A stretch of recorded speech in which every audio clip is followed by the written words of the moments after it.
John Wesley గారికి. కానీ తండ్రి ఒక్క నూనెతో మాత్రమే మీరు స్వస్థపరిచారు తండ్రి. యేసయ్య శిష్యులు వెళ్ళి అనేక మందిని తండ్రి నూనె రాచే స్వస్థపరిచారు తండ్రి. యేసయ్య మీరు నన్ను మహిమపరచు తండ్రి, మీరు మహిమపరచబడులాగన తండ్రి మీరు నన్ను ఈ లోకంలో మహిమపరచు. ఈ కార్యాన్ని జరిపించండి ఇప్పుడే, ఈ రాత్రికి తండ్రి. రేపు ఉదయానికి చూసేటప్పటికి తండ్రి ఈ గాయము తండ్రి కొంచెం కూడా తండ్రి ఇక్కడ ఉండకూడదు తండ్రి. కుష్టి రోగిని తండ్రి మీరు స్వస్థపరిచారు. కృతజ్ఞతగా మీ సన్నిధికి వచ్చారు. మీరు చెయ్యని కార్యం ఏది? మీరు చెయ్యని కార్యం ఏది లేదు. నేను నమ్ముచున్నాను యేసు నామములో మీరు ఈ గాయాన్ని ముట్టబోచున్నారు గాక, మీరే స్వస్థపరచబోచున్నారు గాక తండ్రి. నేను తండ్రి ఆ బిడ్డలో తండ్రి మీ ఊపిరిని తండ్రి ఊదాను తండ్రి. యేసయ్య మీరు ఏ ఊపిరినైతే నాలో ఉంచారో అదే ఊపిరిని తండ్రి ఆ బిడ్డ మీద విడుదల చేస్తున్నాను తండ్రి. ఏ మాట అయితే తండ్రి మీరు నాకు సెలవిచ్చారు ఈ బిడ్డ మీద విడుదల చేస్తున్నాను. మాట మాత్రము చాలు తండ్రి, ఈ బిడ్డ స్వస్థపరచబడ్డాడు తండ్రి. ఇక్కడ ఉన్న ప్రతి ఒక్కరు చేయెత్తిన ప్రతి ఒక్కరు వాళ్ళ పరిస్థితులు ఏవై ఉన్నాయో తెలియదు కానీ తండ్రి యేసయ్య ఎవరైతే తండ్రి ఈ రక్తాన్ని తీసుకెళ్తున్నారు తండ్రి, మీ రక్తము ద్వారా తండ్రి గొప్ప పరిశుద్ధత, మీ రక్తం ద్వారా తండ్రి గొప్ప హీలింగ్ తండ్రి. ఇప్పుడు మీరు స్వస్థపరుస్తున్నా తండ్రి ఈ హీలింగ్ మరెన్నడూ కూడా తండ్రి ఎవ్వరూ చేయనటువంటిది తండ్రి. మీరే ఈ గాయాన్ని ముట్టి స్వస్థపరుస్తున్నారు తండ్రి. ఈ గాయాన్ని తండ్రి యేసయ్య మీరే ముట్టి స్వస్థపరుస్తున్నారు తండ్రి. యేసయ్య మీరే ముట్టి స్వస్థపరుస్తున్నారు. ఈ బిడ్డను మీకు అప్పగిస్తున్నారు. ఆత్మని శరీరాన్ని కూడా తండ్రి డాక్టర్లు చేయలేని పని మీరు చేయండి. ప్రతి గాయాన్ని కట్టువారు మీరై ఉన్నారు తండ్రి. మీరు ఈ గాయాన్ని కడుతున్నారు తండ్రి, మీరు ముడుతున్నారు, మీరు స్వస్థపరుస్తున్నారు తండ్రి. యేసయ్య ఎవరు పట్టుకోలేనటువంటిది, ఎవరు తండ్రి దగ్గరికి తీయనటువంటిది కానీ తల్లి దగ్గరికి తీసింది తండ్రి. తండ్రి కడుపు పేగు బంధం తండ్రి, కానీ ఆత్మీయ బంధం అంతకంటే గొప్పది దేవా. నేను నమ్ముతున్నాను యేసు నామములో తండ్రి ఈ బిడ్డకి తండ్రి మీరు గొప్ప కార్యాన్ని జరిపిస్తారు. ఊహించిన విధమైన గొప్ప కార్యాన్ని తండ్రి జరిపిస్తున్నారు. ఒక ఆశని తండ్రి మీరు తృప్తిపరుస్తున్నారు. 80 సంవత్సరాలు తండ్రి 80 years మళ్ళీ తిరిగి చూడకోకుండా మీ సేవకుడిగా నిలబెట్టుకుంటున్నారు, మీ సాక్ష్య బిడ్డగా నిలబెట్టుకుంటున్నారు. నేను విశ్వసిస్తున్నాను, నేను నమ్ముతున్నాను. నాకున్న బంధకాలన్నీ ఎలాగైతే తండ్రి మీరు స్వస్థపరిచారు అలాగే తండ్రి ఈ బిడ్డ బంధకాన్ని తండ్రి ఇప్పుడే స్వస్థపరచమని నజరేయుడైన యేసు నామమున అడిగి వేడుకుంటున్నాం తండ్రి. తండ్రి ఇక్కడ నా ప్రతి బిడ్డ గురించి ప్రార్థన చేస్తున్నాను తండ్రి. వాళ్ళ పరిస్థితులన్నింటిని బట్టి ప్రత్యేకమైన ప్రార్థన చేస్తున్నాను. మీరు ముట్టండి, మీరు నడిపించండి, మీరు తోడై ఉండండి తండ్రి. యేసయ్య ఈ హీలింగ్ సర్వీస్లో గొప్ప కార్యాలు జరిపించడానికి మీకు వందనాలు స్తోత్రాలు చెల్లించుకోండి.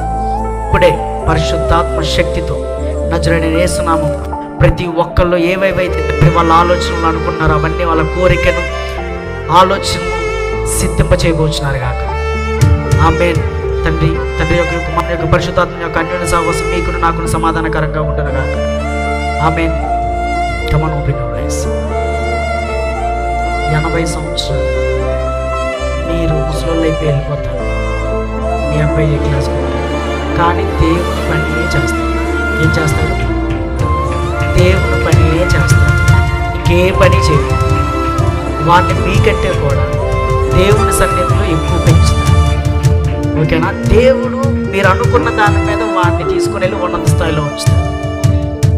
అర్థమవుతుందా? ఇక నుండి మీ బిడ్డ కాదు, మీ బిడ్డ అని అనుకోవద్దు. ఈ లోకంలో చూసి నా కుమారుడు అనుకోవచ్చు, కానీ వాడిని నేను దేవునికి అప్పగించేశాను. ఇస్సాకుని బలి అర్పించాడు అబ్రహాం, కానీ దేవుడు తీసుకోలేదు. అంటే నాకు తీసుకొని అప్పగించమన్నాడు. సో ఈరోజు ఈ లివింగ్ హోప్లో ఈ బిడ్డని దేవుడికి అప్పగించాను. రైట్? అదిగో వాడిని అప్పగించాను. వాడు పుట్టినప్పుడు వాడు అలా ఉన్నాడు. వీడిని అప్పగిస్తున్నాను అంటే ఈడికి ఏ రేంజ్లో ఉంటాడు. Come on, give a big clap. Okay, amen, amen. Okay, doctors చేతులు ఎత్తేసారా? నా దేవుడు చేతులు ఎత్తేవాడు కాదు. నా దేవుడు చేతులు ఎత్తేవాడు కాదు. నా దేవుడు ఇప్పుడు చేతులు చాపి ఉంచుతాడు. అందరూ చేతులు ఎత్తేస్తారు. ఒక చిన్న సాక్ష్యం చెప్తాను. నా జీవితంలో జరిగింది.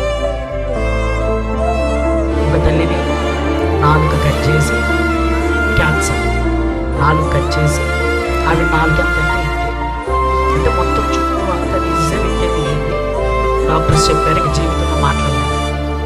బట్ ఆవిడకి ఎల్లుండి చనిపోతారని చెప్పారు. బట్ దేవుడు చెప్పాడు ఆ బిడ్డ చనిపోదు, ఎల్లుండి ఆపరేషన్ చేస్తే చనిపోద్ది అన్నారు డాక్టర్స్. లేదా మాట్లాడలేదు.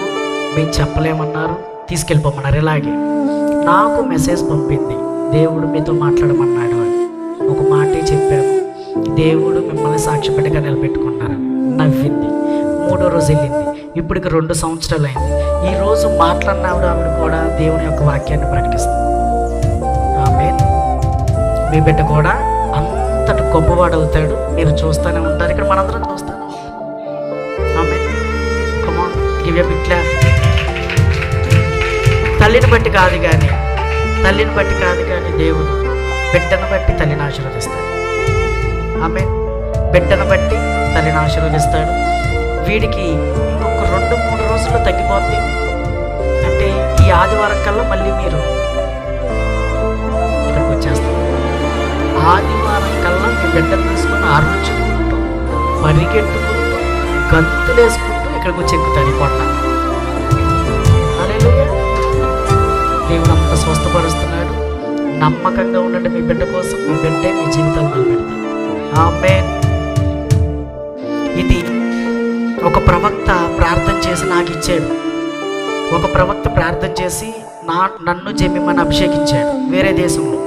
అప్పుడు ఆయన చెప్పాడు, నువ్వు అనేక దేశాల్లో దేవుని సేవకుడిగా వాడబడతావని.